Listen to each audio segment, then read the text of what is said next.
मेरे भाई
भैया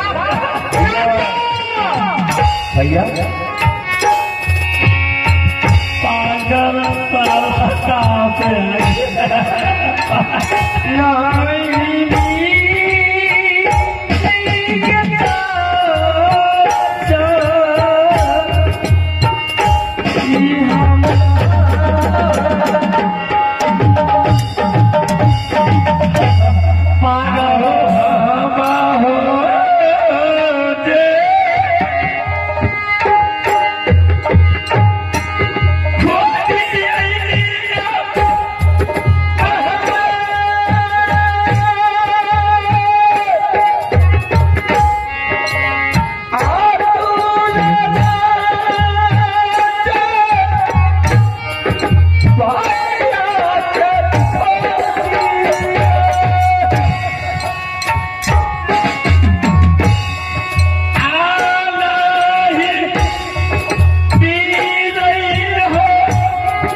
तू पागल है, पागल तू पागल है।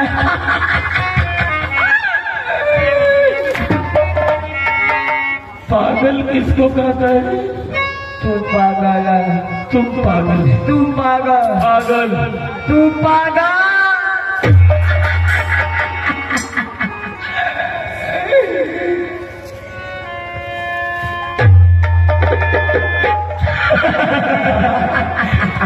पागल कहाँ से आ गए?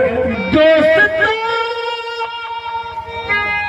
इस जमाने को क्या हो गया? दोस्तों इस जमाने को क्या हो गया? जिसको बेवफा हो गया, जिसको चाहा वही बेवफा हो गया।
मेरा चाचा कहीं नहीं। मैं अपने चाचा जी को ढूंढ रहा हूँ, पता नहीं मेरा चाचा जी अभी छोड़ करके कहाँ चले गए। हम पागल नहीं है।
चाचा, आप मुझे एक बार मिल जाइए, मैं समझूंगा मेरा सारा लिया।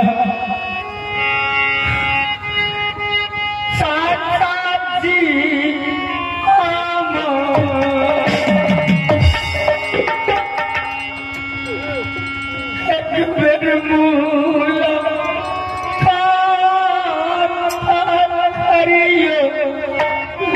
अपना पागल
नाम।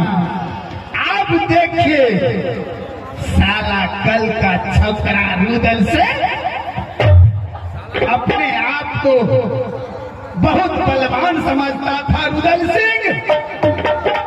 मैंने कसम खाया था जब तक मोहब्बत का विनाश न कर दूं तब तक मैं चैन से नहीं जीऊंगा। रुदल सिंह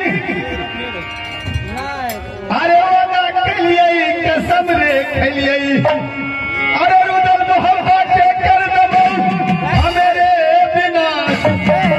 अरे याद लग लियो घर के जल लियो मोहब्बत के कर दिलियो।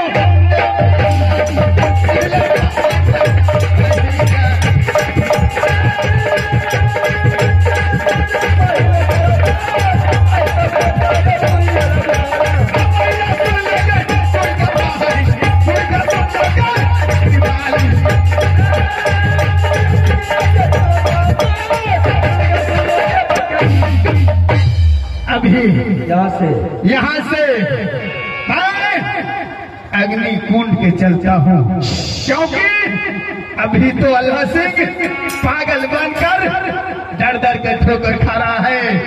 और इंदल जो छोटा सा मेरा पोता लगता था वो भी पागल बन के भटक रहा है।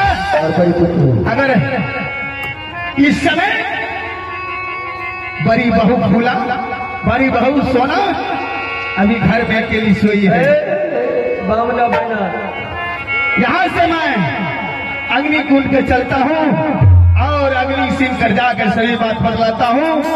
और ऐसा ऐसा मैं पहाड़ बनकर कूदूंगा मोहब्बत में, जला कर राख कर दूंगा। यहाँ से मैं अग्नि कुंड का चलता हूँ।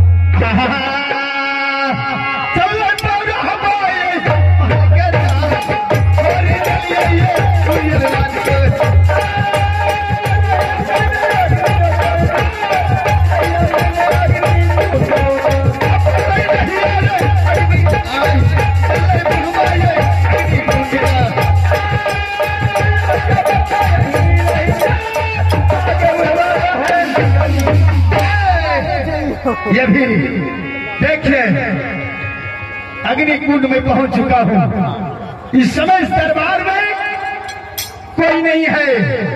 मैं आवाज लगाता हूं, देखते हैं राजा इस दरबार में है कि नहीं है।